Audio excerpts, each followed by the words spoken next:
है। अब शिमर ने गर्दन के ऊपर वार किया, इमाम अली मुकाम का सर तन से जुदा कर दिया। इन्ना लिल्लाहि इन्ना इलैहि राजिऊन। आपकी शहादत हो जाती है और यजीदी फतह के निगारे बजाते हैं, जश्न मनाते हैं। हकीकत में फतह इमाम अली मुकाम की थी। आज तक इमाम अली मुकाम का नाम जिंदा है और यजीद का नाम उसी वक्त मिट गया। अब अहले बैत तहार के लाशें मैदान करबो बला के अंदर पड़े हैं। नन्ही फिजा अर्ज करती है कि ए अम्मा जान, बीबी ज़ैनब से कि अम्मा जान, अब अहले बैत तहार के लाशें जहाँ पड़े हैं, अब इनको कैसे समेटना है। बीबी ज़ैनब फरमाती हैं कि जब रात होती है, सूरज गुरूब होता है, तो मैं खुद अहले बैत तहार के लाशों को समेटूंगी। जब रात हो जाती है, बीबी ज़ैनब आप उन लाशों को समेटती हैं और ऐलान होता है शिमर की तरफ से कि तमाम शुहदा की लाशों को नेज़ों की नोक के ऊपर चढ़ा दो। अब सारे शुहदा के लाशों को नेज़ों के ऊपर चढ़ा दिया जाता है और सरे हुसैन को जब नेज़े की नोक के ऊपर चढ़ाया जाता है तो सरे हुसैन कुरान की तिलावत कर रहा है। क्या कर रहा है? सरे हुसैन कुरान की तिलावत कर रहा है और ये सबक दे के जाता है कि नाने मुस्तफ़ा की उम्मत, आपने कुरान को भूलना नहीं है, जो आज हम खोलते भी नहीं है। हमने अपनी अलमारी के अंदर सजा के रखा है, घर में बरकत के लिए रखा है और उसको पढ़ना हमारे लिए बड़ी मुश्किल है। नमाज मौला हुसैन, आप तलवारों के वार के नीचे, बर्छियों के वार के नीचे, और आप अपना सर सजदे में रखते हैं और नमाज को जिंदा करते हैं, कुरान को जिंदा करते हैं। सर कटा हुआ है, नेज़े की नोक के ऊपर है और कुरान की तिलावत कर रहा है। अब वो सारा यजीदी लश्कर अहले बैत तहार को पाबंद करता है और ऐलान होता है कि यजीद के दरबार में पेश किया जाए। अब अहले बैत तहार के ख़ानदान को पाबंद करके, कैदी करके यजीद के दरबार की तरफ लेकर जाया जाता है। अब रास्ते में रात होती है, वो कूफी कहते हैं कि यहाँ क़याम करते हैं, जब सुबह होगी तो सफ़र शुरू कर देंगे।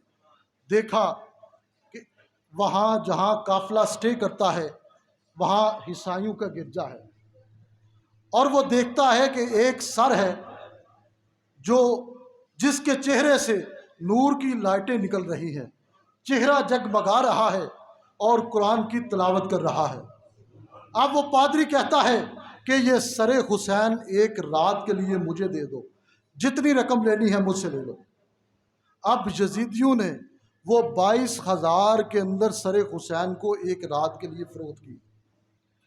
अब वो पादरी सरे हुसैन को सामने रखता है और उसको गुसल करता है, बालों को संवारता है, खुशबू लगाता है, सबज कपड़े के अंदर लपेटता है, लपेट कर सारी रात चेहरे हुसैन को सामने रख के उसकी ज़ियारत करता है।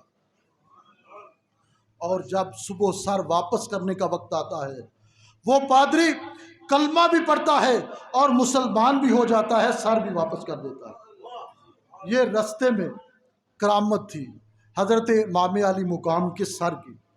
फिर वो काफ़िला सफ़र शुरू करता है। चलते चलते जब मुल्क शाम के अंदर पहुंचा तो वहाँ एक अजीब मंज़र था। उसने वहाँ मेले की तरह, ईद की तरह शाम को सजाया हुआ था, ऐलान किया हुआ था कि बागी कुछ आ रहे हैं, आप उनका इस्तकबाल करो, नाउज़ बिल्लाह। अब जब अहले बैत तहार का काफ़िला पाबंद होकर मुल्क शाम की तरफ जाता है तो आप वहाँ कूफियों से पानी ख़त्म हो जाता है, तपती हुई धूप है, रेगिस्तान का इलाका है, गर्मी की शिद्दत है। जब कूफियों से पानी ख़त्म हुआ तो अहले बैत तहार की शहजादियों और शहजादों को तपती हुई रेत के ऊपर और भड़कती हुई जो धूप है उसके अंदर बिठा दिया जाता है। अब जब उन्होंने बिठा दिया, वो पानी लेने के लिए चले जाते हैं। जब काफ़ी अरसे के बाद वो कूफी पानी लेकर आते हैं, आकर काफिले से कहा कि चलो सफ़र शुरू करते हैं। और उसी काफिले में नन्ही बच्ची सुकीना, अरबी का लफ्ज़ सुकैना है। अब वो देखती है कि एक झाड़ी है और थोड़ा सा उसका साया है। वो वहाँ मट्टी का सरहाना बनाती है, बनाकर वहाँ लेट जाती है और वहाँ सो जाती है। जब सो जाती है तो काफिला, जब यजीदी पानी लाते हैं तो काफिला सफ़र शुरू कर देता है और नन्ही सुकीना वहाँ रह जाती है। अब काफिला आगे जा रहा है, चलते चलते अचानक जिसके हाथ में इमाम अली मुकाम का सर था, वो नेज़ा उस सिपाही के हाथ से गिरता है और ज़मीन के अंदर गड़ जाता है। ज़मीन के अंदर गड़ जाता है और सारे कूफी इकट्ठे होकर उसको उखाड़ने की कोशिश करते हैं, लेकिन वो उखाड़ा नहीं जाता। अब फिर वो इमाम ज़ैनुल आबिदीन आपसे कहते हैं कि अपने वालिद से कहो कि सफ़र क्यों नहीं कर रहे। जब हज़रत इमाम ज़ैनुल आबिदीन